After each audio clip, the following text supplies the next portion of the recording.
1977 இருந்து தேர்தலில் நிற்கிற ஒரு தலைவர் திரு செங்கோட்டையன் அவர்கள். எம்ஜிஆர் காலத்து அரசியல்வாதி, கரெக்ட்? ஆமா தானே?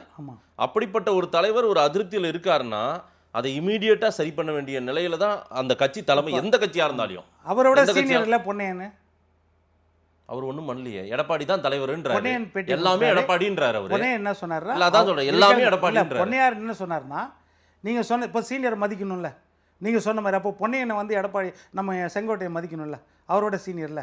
அவர் என்ன சொன்னாரு?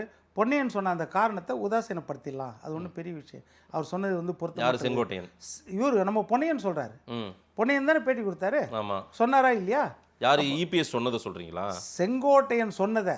செங்கோட்டையன் சொன்ன காரணம் வந்து அது பொருத்தமற்றது, அது உதாசீனப்படுத்திடலாம் அப்படின்னு பொன்னையன் சொல்றாரு. பொன்னையன் பேட்டி கொடுக்குறாரு. அதனால எடப்பாடி உதாசீனப்படுத்திட்டாரு. இல்ல, நீங்க இந்த காரணத்தை சொல்றேன் நானு, நீங்க மற்ற பிரச்சனையே கிடையாது. இந்த காரணம் தான் மறுபடியும் நீங்களும் மாத்தேஷன் நானும் உட்காந்து பேசுறது வந்து செங்கோட்டையன் சொன்ன காரணத்தை தான் விவாதிச்சுட்டு இருக்கிறோம். அவர் மனசுல என்ன இருக்குதுன்றது நம்ம விவாதிக்கல சார். அவர் மனசுல ஏதோ ஒன்று இருக்கு சார், அதை நம்ம விவாதிக்கப்படுத்தணுமே சார். அது எப்படி சார்? நம்ம பண்ண தேவையில்ல சார், எடப்பாடி பண்ணிருக்கணுமே சார். என்ன சார் நீங்க சொல்றது? இப்போ வேலுமணி மனசுல இருக்குது, அப்படி பார்த்தா தலவாய் சுந்தரம் மனசுல இருக்குது, தங்கமணி மனசுல இருக்குது, உதயகுமார் மனசுல இருக்குது. மனசுல இருக்கிற விஷயத்தை எப்படி மாத்தேஷ் நம்ம விவாதிக்க முடியும்? அவர் வெளியே சொன்ன விஷயத்தை தான் விவாதிக்க முடியும். வெளியே சொன்ன விஷயம் பொருத்தமற்றதுன்னு தான் நம்ம விவாதிக்கலாம். ஏன்னா அடுத்த நாளே நடந்தது.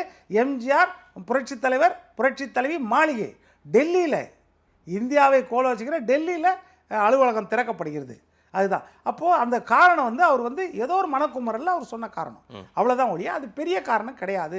அதற்கு அந்த போராட்டக்குழுவும் மன்னிப்பு கேட்டாங்க, போராட்டக்குழுவும் அதுக்குரிய சமரச சொல்லிட்டாங்க சூழ்நிலை என்ன. இதுக்கப்புறமும் அந்த விஷயம் பெரிய விஷயம் கிடையாது. மற்ற விஷயத்தை அவர் சொன்னாரான்னா வேற எந்த விஷயத்தையும் செங்கோட்டையன் சொல்லவும் இல்லை. அப்படி இருக்கும்போது அந்த விஷயங்கள் வந்து அவங்களுக்குள்ள பேசி தீர்க்கப்பட்டிருக்கலாம்.